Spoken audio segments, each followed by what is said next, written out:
Welcome to the Higher Power Podcast, presented by Higher Power Sports PT, the show dedicated to helping active individuals like you unlock your full potential through expert insights on injury prevention, performance enhancement, and recovery.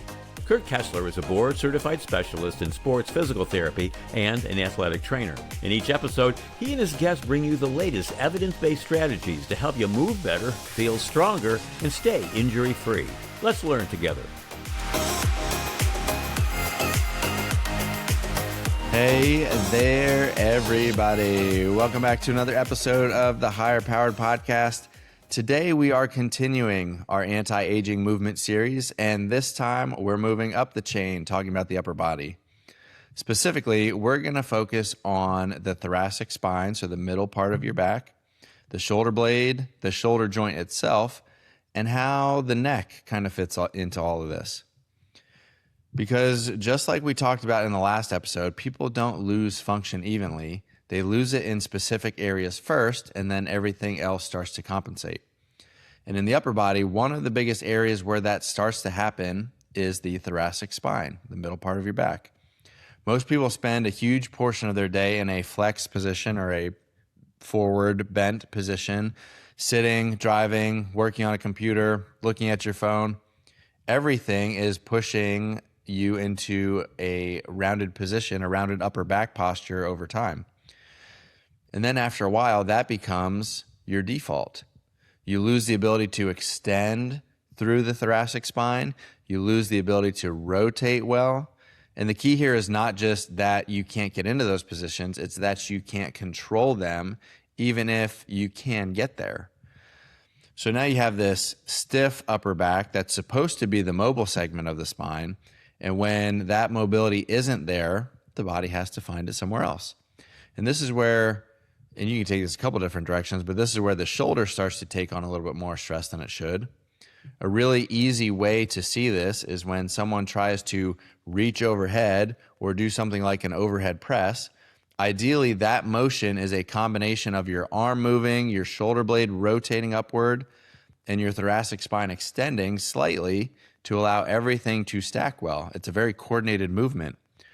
But what you often see instead is someone trying to press overhead without thoracic extension.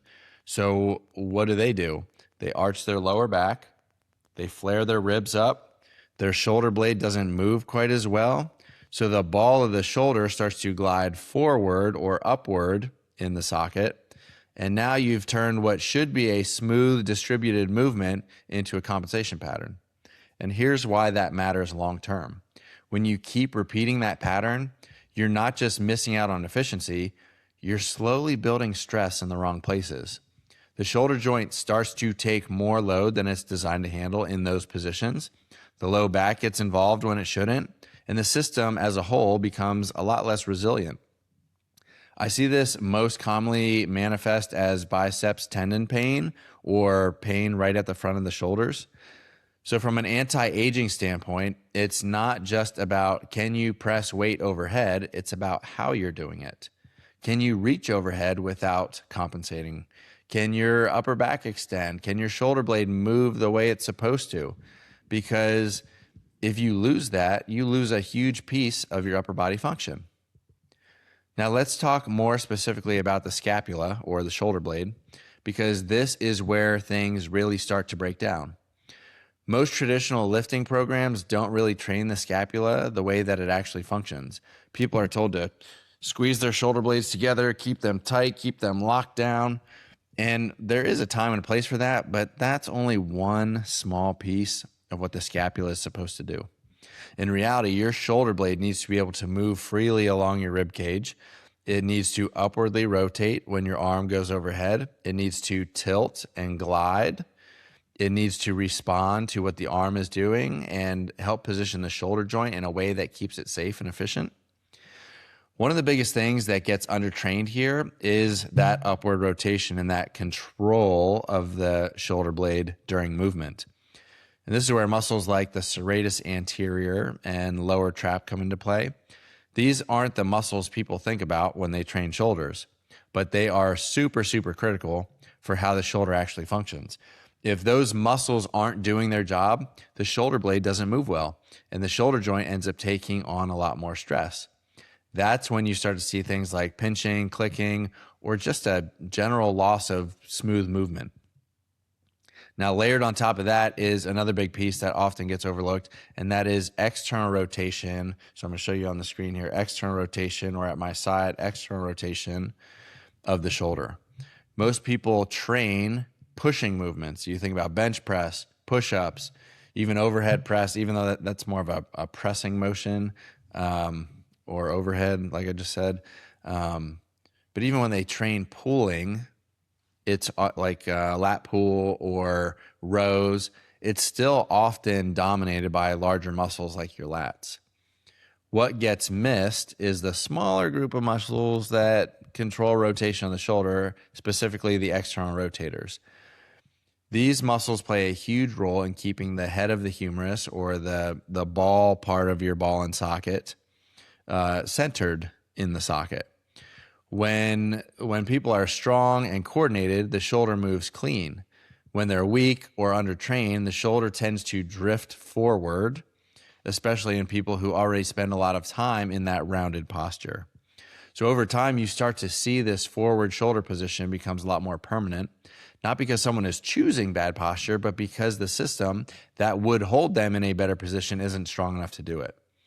And that has some consequences. It changes how force is transferred through the shoulder. It limits overhead motion. It increases stress on the front part of the joint. And it often contributes to that feeling people describe as like tight shoulders. My shoulders are always tight. I need to stretch them out. They're always tight. But when in reality, it's not just tightness, it's a lack of balance and control throughout that whole movement system. So when we talk about anti-aging training here, it's not just about stretching your chest or pulling your shoulders back. It's about building strength and control in those external rotators so that your shoulder can actually sit and move in a better position naturally. Now, all of this ties directly into what people miss when they're just following basic lifting programs. And basic lifting programs are not bad. That's not what I'm saying. They build strength, they build capacity, they have a lot of value, but they are really generic for the masses, when some people might do well with them and some people just won't. They tend to focus on what's easiest to load and what's easiest to measure, how much you can press, how much you can pull, how much weight can you move, but they don't always account for how well you move through those patterns or whether you have the mobility and control to support them. Bench press, push-ups, rows, pull downs, those patterns are dominated by bigger, more visible muscles like the chest and the lats, which tend to pull the shoulder into that more internally rotated position or kind of hunched forward position. And they need to be trained. They are super, super functional, but the external rotators need to be addressed as well, and often aren't.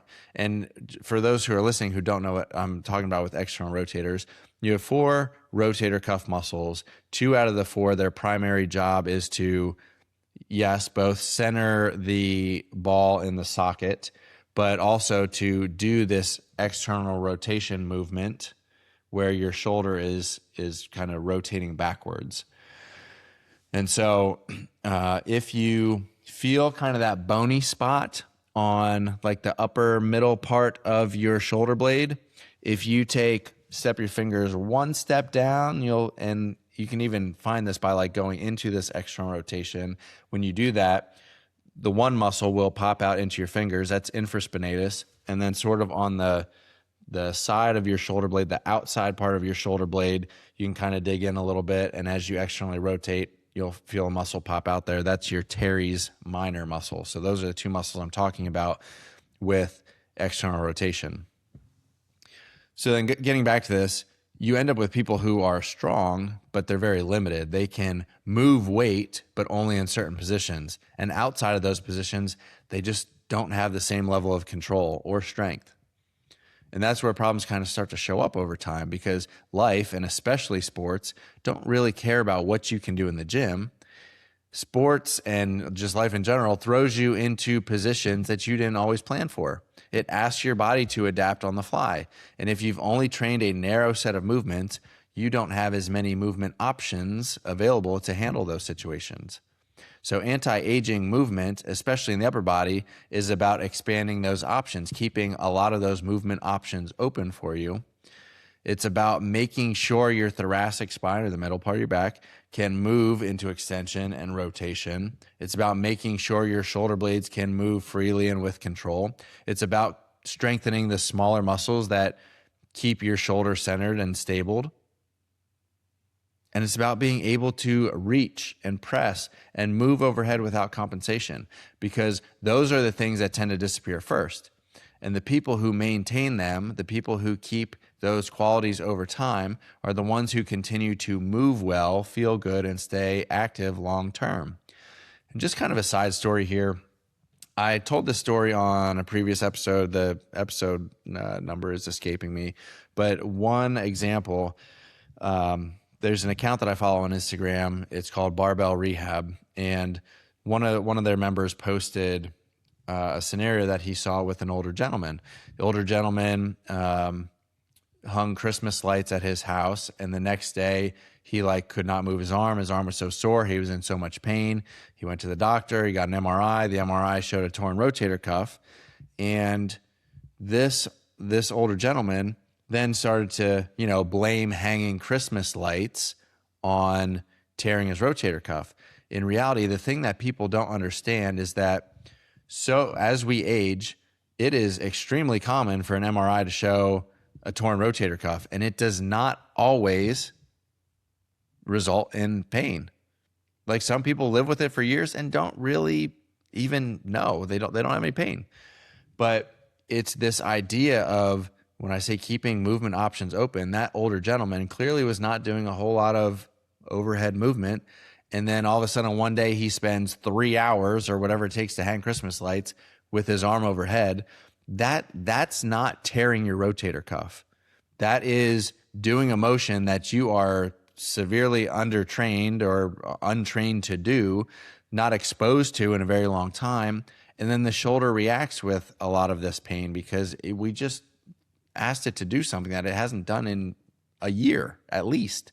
So just as I talk about especially shoulder, just pain and anti-aging, I don't want to focus just on anatomy. I'm talking a lot about anatomical muscles and bones and moving the right way, but it's really the piece that I'm kind of ignoring in this is load management or exposure to those things. I'm kind of focusing more on how to prevent yourself from getting into a situation where you're, putting yourself in positions that you're not trained for. But that's just one thing I wanted to throw out there because, this I already said it. When we age, we tend to not train anything overhead anymore for a number of reasons. One, we don't move well. Two, we don't spend a whole lot of time up here unless we're just reaching for something in a cabinet. But stuff like that case with the older gentleman tends to happen when you don't have a whole lot of movement options available, and then you end up spending a lot of time in a space that you're just really undertrained for. It's no different than me not running for a year and then going out and running 4 miles and expect it not to hurt. It's really just the same thing. And so then to bring this point home, we end up having surgery, or we end up chasing these repairs of, things that have been torn or things that have been altered in our anatomy as for years as, part of the common aging process or common changes that happen. And when I say common, I mean, they don't have to happen, but they do because we are so undertrained long-term. All right, let's get this train back on the tracks here. So I'm going to finish up with the neck because this is where a lot of people experience symptoms, but it's very, very rarely where the problem actually starts. People will get neck pain and their first thought is, okay, I'm going to stretch it.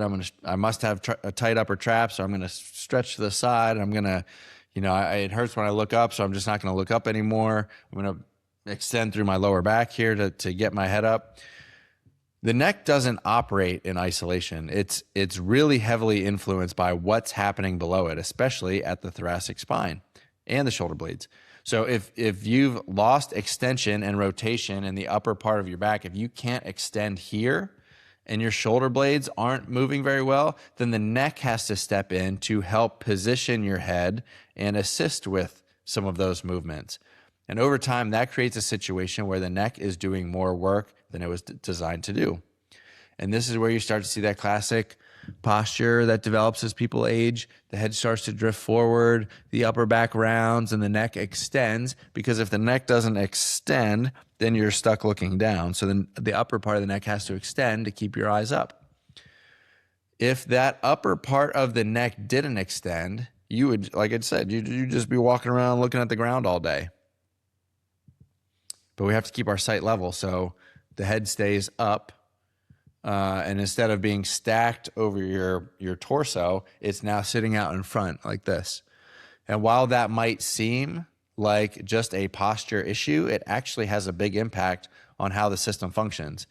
And just to be clear here, this is not just a you problem, you the listener. This is not just, you messed up and now this is the consequence. This happens to like 99% of people, including myself. I'm just bringing it to the light because we can do something about it. But when the head is forward like that, the muscles in the back of the neck have to stay on constantly just to hold it up. They never get a chance to relax. They just stay on because they have to hold your head up all day. And those muscles really aren't meant to be doing that all day long. They're meant to assist with movements, not act as the primary stabilizers 24/7. So then they become overworked, tight, and often painful. At the same time, the deeper muscles in the front of the neck, the ones that are supposed to help control and support the head, tend to become very underactive and weak.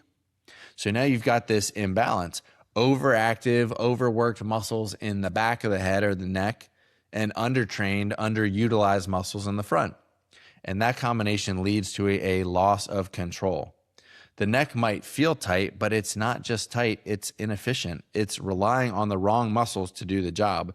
It's like showing up to a work site and you need a jackhammer and all you have is a screwdriver.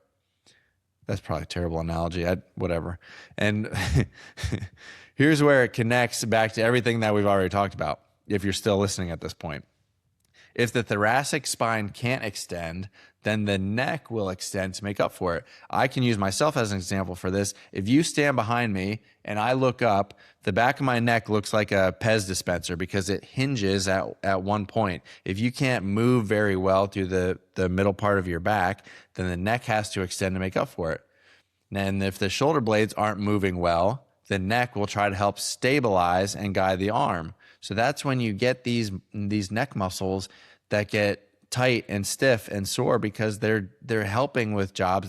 They're supposed to be helpers, and they became the main character. So you end up with this chain reaction where limitations below drive the compensations above. That's why just stretching your neck rarely fixes the problem long term. You might get temporary relief because you're giving tight muscles a stretch, but if you don't address the underlying issues like that thoracic mobility and like your shoulder blade control, the neck is just going to go right back to doing too much work. Think about someone who has been working like 100 hours a week. What they really need is a new job or a vacation, but stretching it and expecting it to completely take away the pain is like giving that employee a 15-minute break and expecting it to rejuvenate them. So from an anti-aging standpoint, improving the neck function isn't just about the neck itself, it's about restoring balance to the entire system. First, you have to give the thoracic spine back its job. That means being able to extend and rotate through the upper back so that the neck doesn't have to compensate. Then you have to restore proper movement and control of the shoulder blades so that the neck isn't trying to stabilize everything above. And then at the neck itself, you want to focus on restoring control and endurance, especially in those deeper stabilizing muscles. Not big aggressive movements, but subtle, controlled work that teaches the head to sit back over the torso and stay there without excessive effort. Because ultimately, the goal isn't just to fix your posture, it's to create a system where good posture becomes the natural position, not something you have to constantly think about. When everything is working together, thoracic spine moves well, shoulder blades doing their job, and the neck having the right balance of mobility and control, you take a huge amount of stress off of the system. And that's really the theme of this entire conversation. Anti-aging movement isn't about forcing your body into better positions. It's about restoring the pieces that allow those positions to happen naturally. Because when you do that, you don't just feel better, you move better, you perform better, you stay that way for a long period of time. So if you take anything from this episode, let it be this. Don't just train your upper body to be strong. Train it to move well in all directions. Train the parts that aren't obvious. Train the muscles that don't get the spotlight, because those are the ones that keep everything else working the way it's supposed to. If you feel like someone can benefit from hearing this, please share it with them. And if you yourself are interested in even just getting some eyes on your movement and seeing what progress there is to be made, that would be a good reason to reach out to me and see what we can do together. That's going to do it for today's episode. Thank you all for listening. If you're looking for ways to connect, please find my information in the show notes or find me on Instagram at Higher Power Sports PT. Thanks, and we'll see you next time.